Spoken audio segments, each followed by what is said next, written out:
साथियों नमस्कार, स्वागत है आप सभी का इस वीडियो में। आज हम देखेंगे सीजीटेट 2026 वर्ग 3 का प्रश्न पत्र। इस वीडियो में मैं बाल विकास और शिक्षा शास्त्र के पूरे जो 30 प्रश्न हैं उसका विस्तृत विश्लेषण करूंगा और सभी का 100% सही उत्तर और 100% प्रमाण के साथ आपको इसका उत्तर मैं बताऊंगा। तो आप इस वीडियो को देखेंगे, आपको खुद ही पता चल जाएगा, पूरे प्रमाण के साथ आपको इसका उत्तर मिलेगा। 2024 में जो प्रश्न पत्र आया था वो थोड़ा बहुत सरल था, लेकिन इस बार का प्रश्न पत्र क्या है, थोड़ा कठिन है। तो चलिए शुरुआत करते हैं। देखिए यहाँ पर बाल विकास का आपका देखिए पहला प्रश्न है। यहाँ पर आप देखेंगे पहला प्रश्न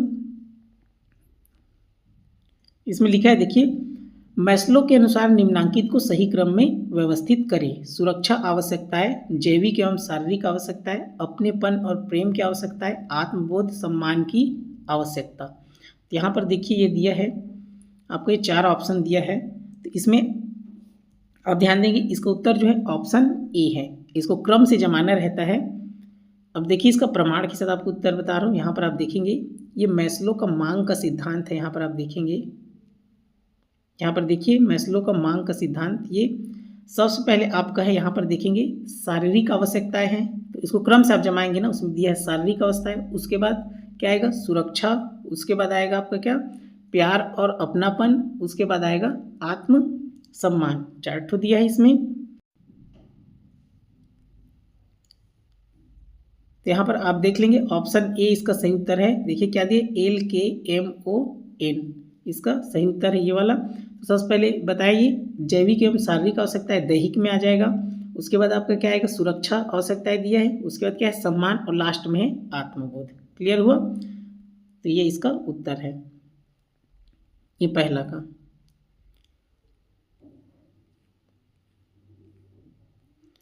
दूसरा का देखिए, दूसरा प्रश्न है आपका, थॉर्नडाइक के प्रयास एवं त्रुटि के सिद्धांत के आधार पर निम्नलिखित सही करके उत्तर चुने। तो यहाँ पर देखिए आपका है जैसे तत्परता का नियम। तो तत्परता के नियम में आपका आ जाएगा, क्या आएगा, जब बच्चा किसी कार्य के लिए तैयार हो तो जल्दी सीखता है, ये आएगा इसमें। अभ्यास का नियम, किसी कार्य को दोहराने से अधिगम स्थायी होता है। प्रभाव का नियम, संतोषजनक परिणाम से सीखना होता है। बहु अनुक्रिया का नियम, ये नई समस्या वाला। अब इसका प्रमाण देख लीजिए, पूर्णतः प्रामाणिक है। तो यहाँ पर आप देखेंगे इसमें भी ऑप्शन में दिया है, तो इसका आपका हो जाएगा दूसरा का ऑप्शन डी हो जाएगा, ये वाला ऑप्शन डी। ए का दूसरा आएगा, बी का पहला आएगा, सी का चौथा और डी का तीसरा। अभी बताया हूँ जस्ट। यहाँ पर देखिए ये सब दिया है आपका। पहला तत्परता का नियम, आप डिटेल में इसको पढ़ सकते हैं। ये तत्परता का नियम है, सीखने की प्रक्रिया में भाग ले रहे व्यक्ति की मनोस्थिति पर प्रकाश डालता है। यहाँ पर देखिए व्यक्ति के मन में किसी कार्य को करने हेतु उत्कृष्ट अभिलाषा हो या उस कार्य को करने के लिए तत्पर हो, तो वह व्यक्ति उस कार्य को बहुत आसानी से सीख सकता है। क्लियर हुआ? तत्पर हुआ, तत्परता का नियम। अभ्यास का नियम आप देख लीजिए। अभ्यास के नियम में क्या दिया, देखिए यदि किसी क्रिया को बार बार दोहराया जाए तो वह अधिक प्रभावपूर्ण और स्थायी बन जाती है। यह आपका अभ्यास का नियम हो गया। प्रभाव का नियम, प्रभाव के नियम में देखिए यहाँ पर जब एक परिस्थिति और अनुक्रिया के बीच संशोधनशील सहयोग बनता है तो उसके साथ परिणाम स्वरूप संतोषजनक अवस्था प्राप्त हो, जिसमें संतोष आ गया वो प्रभाव वाला है आपका। और लास्ट में देखेंगे बहु प्रतिक्रिया का नियम। इस नियम के अनुसार किसी भी सीखने की परिस्थिति में प्राणी अनेक क्रिया करता है, जिसमें से प्राणी उस अनुक्रिया को सीख लेता है जिससे उसे सफलता मिलती है। क्लियर है? इसका प्रमाण है। अगला प्रश्न देखेंगे, प्रश्न तीसरा, निम्न में से कौन सी ऐसी इनहेरिटेबल क्षति है जो आमतौर पर पुरुषों में पाई जाती है लेकिन महिलाओं से उनके बेटों में हस्तांतरित होती है? इसका उत्तर है ऑप्शन ए, हीमोफीलिया।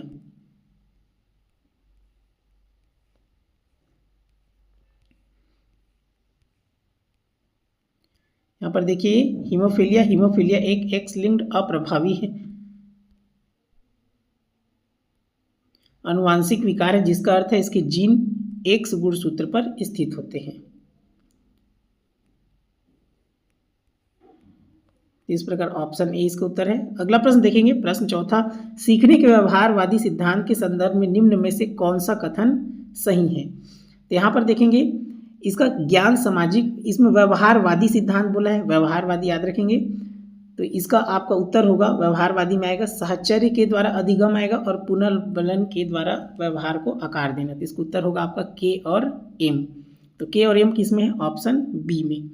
तो चौथा का उत्तर हो जाएगा ऑप्शन बी, क्योंकि देखिए यहाँ पर जो सामाजिक वाला होता है तो सामाजिक संज्ञानात्मक वाला अलग है और अंतर्दृष्टि अलग है। यहाँ पर इसका प्रमाण देख लेंगे। यहाँ पर आप देखिए व्यवहारवादी कौन कौन है। व्यवहारवादी दो है, एक थॉर्नडाइक है और एक स्किनर है। सामाजिक संरचनावाद अलग होता है, तो जिसमें सामाजिक आ गया वो तो व्यवहार में आएगा ही नहीं, तो उसको कट कर देंगे।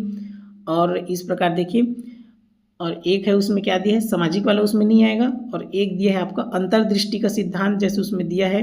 अंतर्दृष्टि कौन सा वाला है? ये अलग से है, गेस्टाल्टवादी का सिद्धांत है, तो इसलिए वो भी उसमें नहीं आएगा। तो कौन सा आ जाएगा? दो ऑप्शन, दो ठो कट हो गया, सामाजिक वाला कट हो गया और कौन सा? अंतर्दृष्टि कट हो गया। तो बाकी दो बच्चा वो व्यवहारवादी है।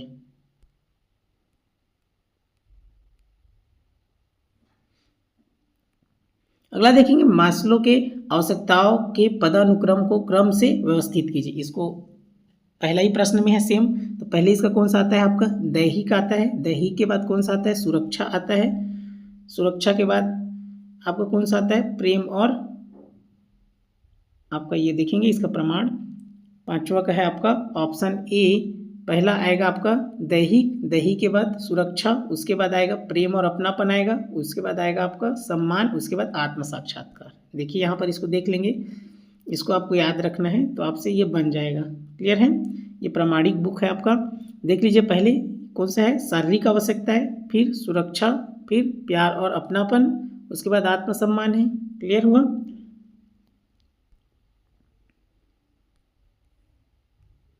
अगला प्रश्न है, छठवां प्रश्न है इसका, देखिए लगातार स्नेही और मार्गदर्शक, उसके बाद दिया है कठोर दंड। तो छठवां का हो जाएगा आपका ऑप्शन डी। देखिए इसका आएगा आपका लगातार स्नेही और मार्गदर्शक, इसमें आएगा उच्च भावनात्मक सुरक्षा, ये आएगा। बी वाला कठोर दंड को हो जाएगा कौन सा? भय आधारित हो जाएगा। और सी का हो जाएगा कोई नियम या सीमाएं नहीं, ये हो जाएगा कम आत्मनियंत्रण और तार्किक नियमों की व्याख्या हो जाएगा आंतरिक नैतिक मूल्य। तो इसको आप नैतिक तर्कड़ा वाला देख सकते हैं, ये वाला कोहलबर्ग का नैतिक विकास के स्तर, इसको आप देखेंगे तो आपको समझ में आ जाएगा।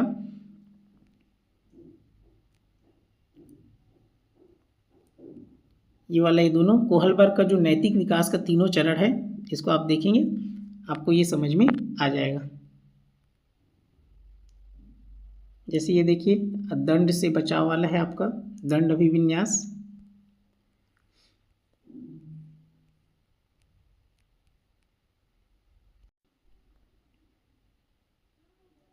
अगला प्रश्न है, जब बच्चा लिखने के लिए कलाई एवं उंगली के समन्वय को सीखता है तो वह किस विकास को दर्शाता है? इसका आएगा आपका ऑप्शन ए प्रॉक्सिमोडिस्टल विकास।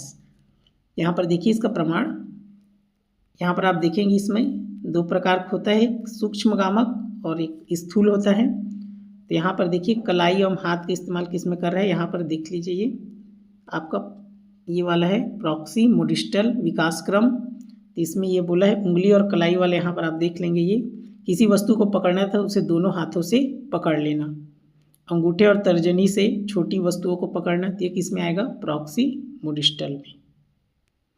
क्लियर है? इसको आप देख सकते हैं अच्छे से।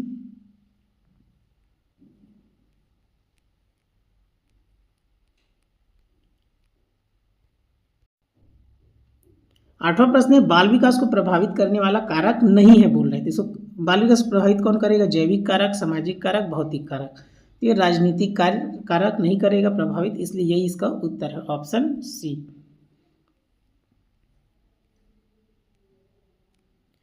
अगला है प्रश्न 9, शिशु की सांवेगिक क्रियाएं निर्धारित होती है। तो इसका उत्तर है आपका ऑप्शन बी अपने वातावरण में लोगों के अनुकरण से, वह जो सीखता है उसके द्वारा।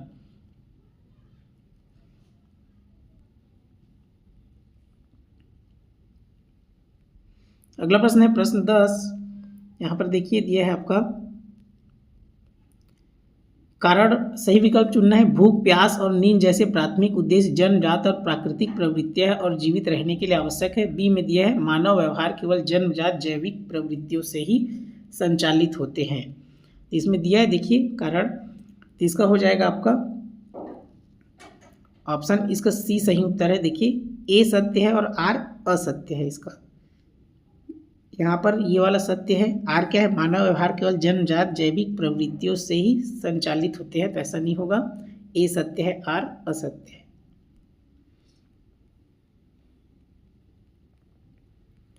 प्रश्न 11 है,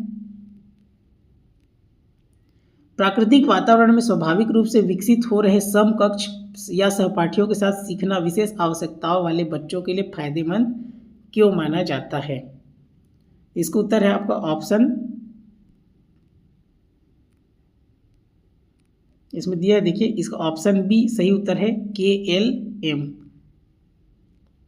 यहाँ से देखिए यह किसी विशेष सहायता की आवश्यकता खत्म करता है, तो ये तो सही नहीं होगा।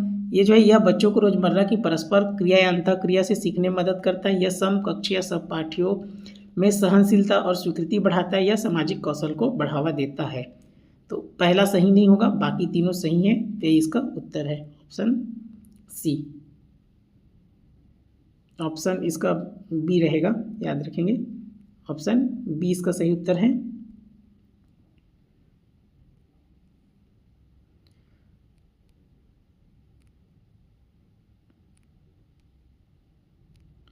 प्रश्न 12 देखिए, निम्नलिखित को सुमेलित कीजिए। तो डिसलेक्सिया आपका कौन सा है, पढ़ने में दिक्कत होता है। डिसग्राफिया लिखने में दिक्कत, डिस्कैल्कुलिया मैथ्स में दिक्कत और डिस्नोमिया शब्दों को याद रखने और बोलने में दिक्कत। तो 12वां का उत्तर हो जाएगा ऑप्शन डी, ये वाला ऑप्शन डी इसका सही उत्तर होगा।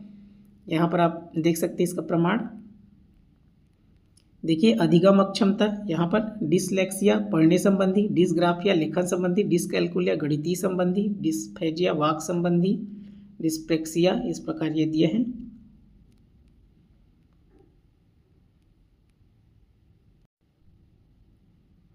प्रश्न 13 है, जब किसी विद्यालय को पाठ्यक्रम की विषय वस्तु को लेकर अभिभावकों, शिक्षकों और समुदाय के सदस्यों के बीच मतभेद का सामना करना पड़ता है, तो विवादों को सुलझाने के लिए निर्णय लेने में किस प्रकार की पाठ्यक्रम संबंधी सोच का उपयोग करना चाहिए?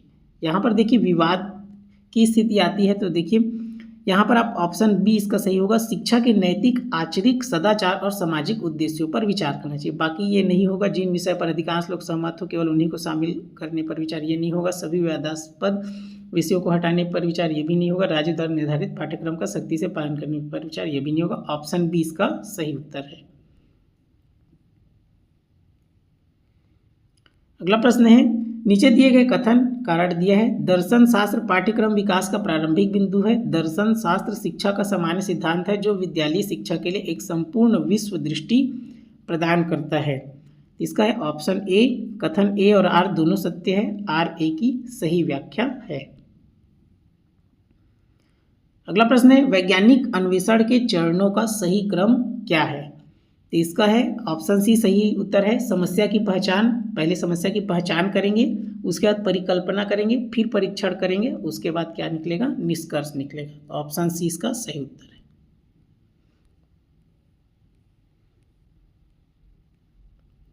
इस प्रकार आप देख सकते हैं, समस्या की पहचान पहले है, अवलोकन के आधार पर परिकल्पना, इसके बाद समस्या के संभावित समाधान के रूप में एक शिक्षित अनुमान या परिकल्पना बनाई जाती है। परीक्षण प्रयोग, परिकल्पना का परीक्षण करने के लिए प्रयोग या डाटा संग्रह किया जाता है, फिर उसके बाद निष्कर्ष है।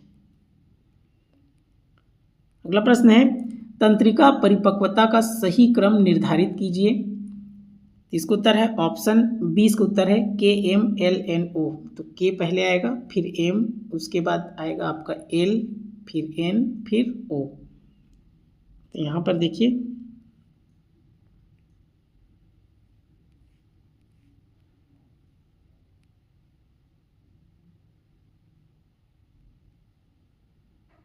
यहाँ पर स्पाइनल पथ में माइलिनेशन जन्म से पहले और बाद में होता है, जिससे प्रारंभिक सजगता और गतिविधि संभव होती है। अंगों की स्वैच्छिक गतिविधि तब शुरू होती है जब मस्तिष्क के मोटर कॉर्टेक्स और स्पाइनल पथ के बीच संबंध बनाते हैं।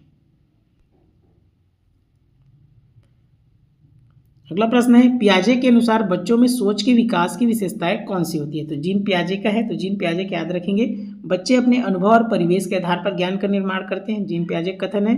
उसके बाद याद रखेंगे, ये एल वाला सोच का विकास क्रमिक चरणों में होता है। तो कौन सा इसका, जे और एल? तो इसमें ऑप्शन है, ऑप्शन डी इसका सही उत्तर है।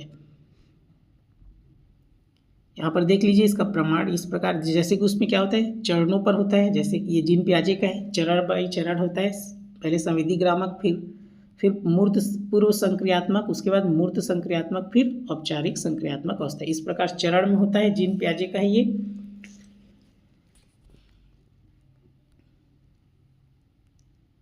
अगला प्रश्न है, बच्चों के लिए शर्ट के बटन स्वयं लगाने हेतु किन संयुक्त क्षमताओं की आवश्यकता होती है? तो हाथ आंख समन्वय, सूक्ष्म मोटर दक्षता, स्थानिक जागरूकता, सहन शक्ति। तो इसका आएगा आपका जे के एल, ये तीनों आएगा, सहन शक्ति का उसमें जरूरत नहीं है, तो ये आएगा ऑप्शन सी इसका सही उत्तर है। यहाँ पर देख सकते हैं इस प्रकार,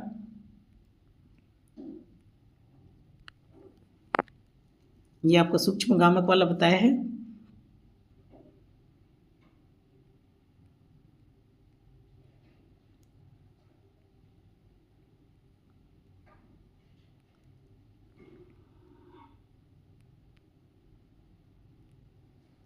देखिए यहाँ पर यह हाथ और आंख की गति की भी समन्वित क्रिया है, जो बटन के छेद को सही जगह पर खोजने और बटन को उसमें डालने के लिए आवश्यक है। सूक्ष्म मोटर क्षमता, इसमें हाथ और उंगलियों की छोटी मांसपेशियों का उपयोग शामिल है, जो बटन को पकड़ने और उसे छेद के माध्यम से कुशलतापूर्वक धकेलने के लिए आवश्यक जटिल और सटीक गतिविधियों को नियंत्रित करता है।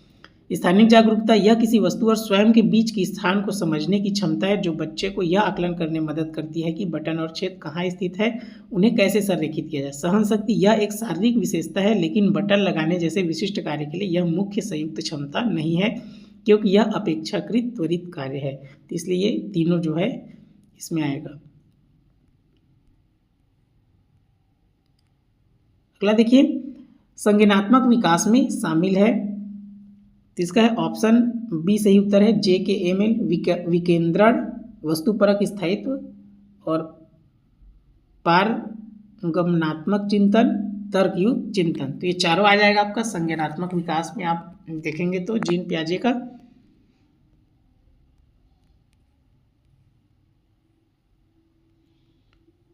इस प्रकार ये सभी इसमें आ जाएगा। जीन पियाजे का आप देखेंगे संज्ञानात्मक विकास वाले में।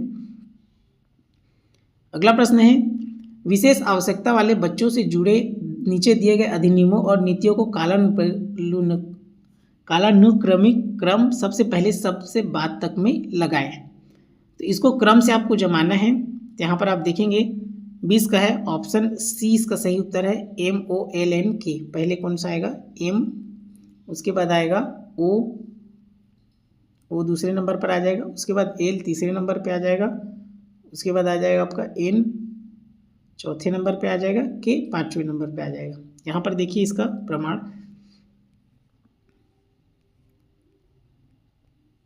यहाँ पर देखिए भारतीय पुनर्वास अधिनियम कौन सा है, 1992, निःशक्त व्यक्ति अधिनियम 1995, ऑटिज्म वाला है 1999, राष्ट्रीय विकलांगता जन नीति 2006, दिव्यांगजन अधिकार अधिनियम 2016। यहाँ पर देखिए विकलांगता अधिनियम कब है, 1995 है विकलांगता अधिनियम दृष्टिबाधित बालक के लिए। अगला यहाँ पर देखेंगे, भारतीय पुनर्वास परिषद की स्थापना 1886 में एक पंजीकृत सोसाइटी के रूप में हुई थी, जिसे सितंबर 1992 में संसद द्वारा पारित भारतीय पुनर्वास परिषद अधिनियम के द्वारा 22 जून 1993 को एक संवैधानिक निकाय बना दिया गया। क्लियर है। तो जो पहले आया कौन आया, ये 1993 का है, तो इसलिए पहले आ जाएगा आपका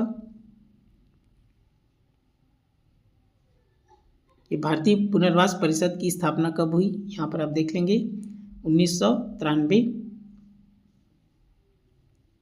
दिव्यांगजन अधिनियम देखिए, दिव्यांगजन अधिकार अधिनियम वर्ष कब आया, यह है आपका 2016 में। यहाँ पर देखिए 2016 को 14 दिसंबर 2016 को राज्यसभा तथा 16 दिसंबर 2016 को लोकसभा द्वारा पारित किया गया। 27 दिसंबर 2016 को राष्ट्रपति द्वारा अपनी स्वीकृति प्रदान की गई। 28 दिसंबर 2016 को सरकार द्वारा इसके पारित होने के संदर्भ में गजट निकाला गया। 19 अप्रैल 2017 को यह अधिनियम प्रभावी हुआ। तो इस प्रकार इस क्रम को देखेंगे, पहले क्रम से जमाना है, पहले 1993 वाला, फिर 1995, 2016 वाला सबसे लास्ट में आएगा। क्लियर हुआ। अगला प्रश्न है प्रश्न 21। यहाँ पर देखेंगे संवेदीकामक, तो संवेदीकामक कौन सा है? नवजात अवस्था है। पूर्व संक्रियात्मक कौन सा है? आपका ये वाला है, प्रारंभिक एवं पूर्व बाल्यावस्था। मूर्त संक्रियात्मक कौन सा है? किशोरावस्था। मूर्त ये वाला आएगा आपका पूर्व प्रारंभिक अवस्था एवं पूर्व किशोरावस्था। औपचारिक में आएगा किशोरावस्था एवं वयस्कावस्था। 21 का हो जाएगा आपका ऑप्शन बी, इसका सही उत्तर होगा ऑप्शन बी। इस प्रकार इसको आप देख सकते हैं।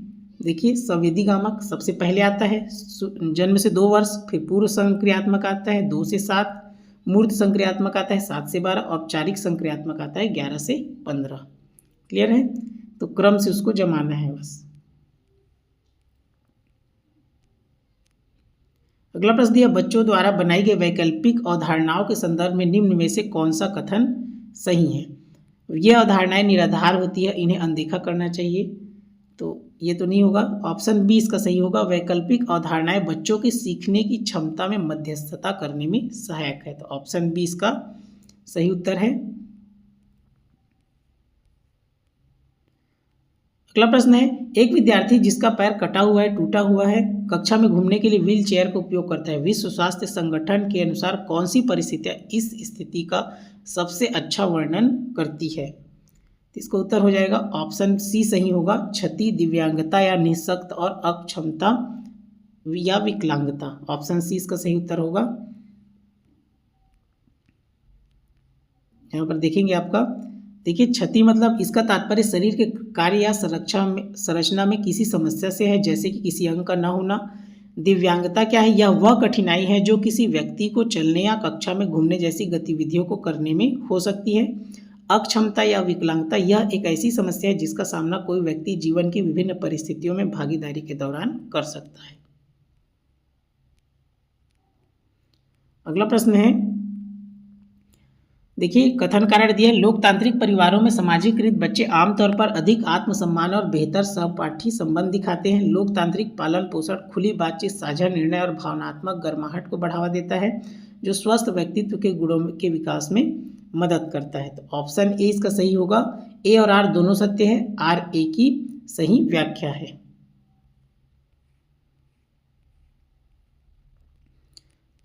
अगला प्रश्न है नवजात शिशु के शारीरिक विकास के अंतर्गत सिर तथा सारे शरीर का अनुपात कितना होता है? तो इसका ऑप्शन बी सही उत्तर है 1:4। इसका प्रमाण देख लीजिए।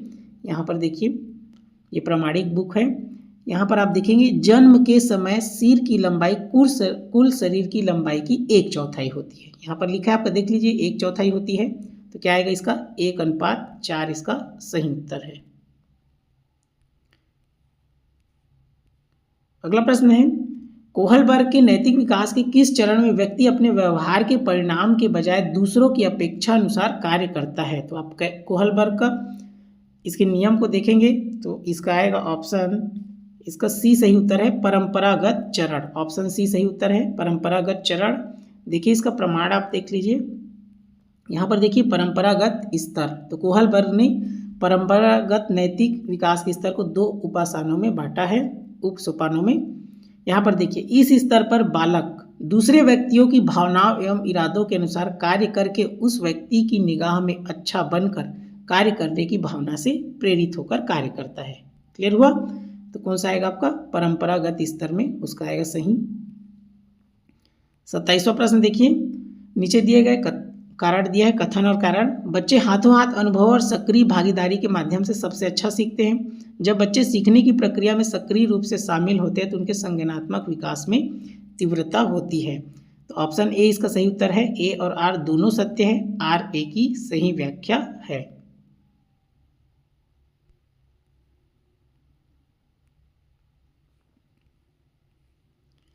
अगला प्रश्न है जीन पियाजे के संज्ञानात्मक विकास की अवस्थाओं को क्रम में व्यवस्थित कीजिए। तो सबसे पहले कौन सा आएगा? संवेदी पेशी, पहले सी आएगा। उसके बाद कौन सा आएगा? पूर्व संक्रियात्मक, फिर ए आएगा। उसके बाद मूर्त संक्रियात्मक, फिर बी आएगा, फिर औपचारिक संक्रियात्मक, तो डी। तो सी ए बी डी कौन सा है? Option D. तो ऑप्शन डी इसका सही है। इसका देख लीजिए प्रमाण इस प्रकार ये दिया है आपका संवेदीगामक, फिर पूर्व संक्रियात्मक, मूर्त संक्रियात्मक, औपचारिक संक्रियात्मक। 29वां प्रश्न है जीवन की मिथ्या परिपक्वता अवस्था है, तो इसका उत्तर है सही उत्तर बाल्यावस्था। इसका प्रमाण देख लीजिए, ये आपका दिया है। रॉस ने बाल्यावस्था को मिथ्या परिपक्वता के काल के रूप में बताया है।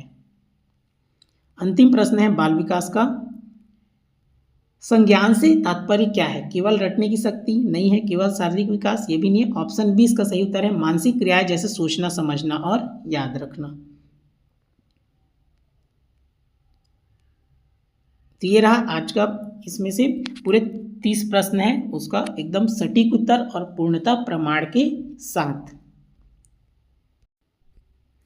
देखिए पूरा पीडीएफ आप इसमें आप देख सकते हैं इसका पूरा प्रश्न। जैसे ये पहला प्रश्न है, तो पहला उत्तर कौन सा है आपका बता चुका हूँ। इसका है आपका ऑप्शन ए सही उत्तर है। उसके बाद ये दूसरा प्रश्न है आपका, दूसरा हो जाएगा कौन सा, इसका हो जाएगा ऑप्शन डी।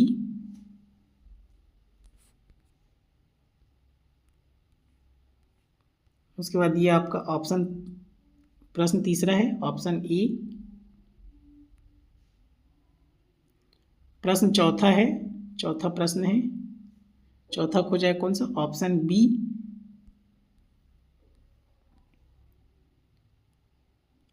पांचवा प्रश्न है, इसका ऑप्शन ए सही उत्तर है। छठवां प्रश्न, छठवां का है आपका ऑप्शन डी। ये सातवां प्रश्न है, इसका हो जाएगा ऑप्शन ए। आठवां का हो जाएगा ऑप्शन सी सही उत्तर हो जाएगा। नौवां का है ऑप्शन बी।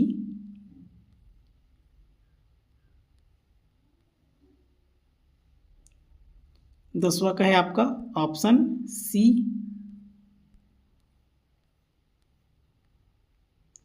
11वां का है आपका ऑप्शन बी।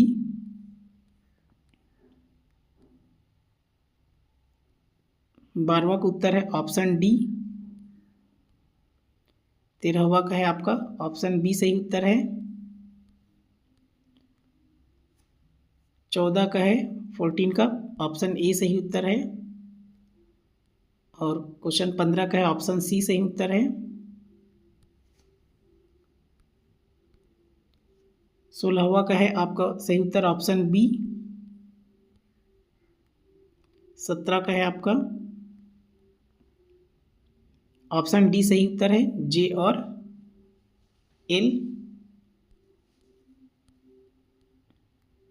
18 का है आपका ऑप्शन सी सही उत्तर है इसका, जे के एल। 19 का है ऑप्शन बी, सब आ जाएगा इसमें। और 20 का है आपका ऑप्शन सी सही उत्तर है इसका।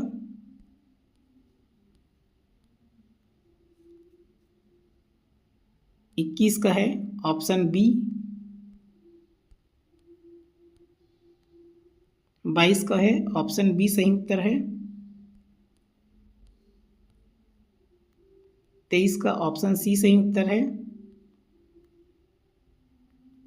24 का ऑप्शन बी सही उत्तर है। 25 का ऑप्शन बी 1/4। 26 का ऑप्शन सी परंपरागत चरण।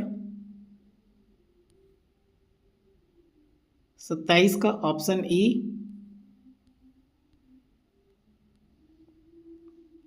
28 का है आपका ऑप्शन डी। 29 का है ऑप्शन सी सही उत्तर है। और 30 का है ऑप्शन बी सही उत्तर है। इसका प्रमाण मैं बता चुका हूँ। तो इस प्रकार नेक्स्ट वीडियो में हम हिंदी का के उत्तर को देखेंगे विस्तृत विश्लेषण के साथ और पूर्णतः प्रमाण के साथ। इस वीडियो को ध्यानपूर्वक देखने के लिए आपका दिल से धन्यवाद। इसका पीडीएफ प्रश्न पत्र का आपको टेलीग्राम में मिल जाएगा। यूट्यूब के डिस्क्रिप्शन में इसका लिंक दिया है, वहां जाकर आप प्राप्त कर सकते हैं।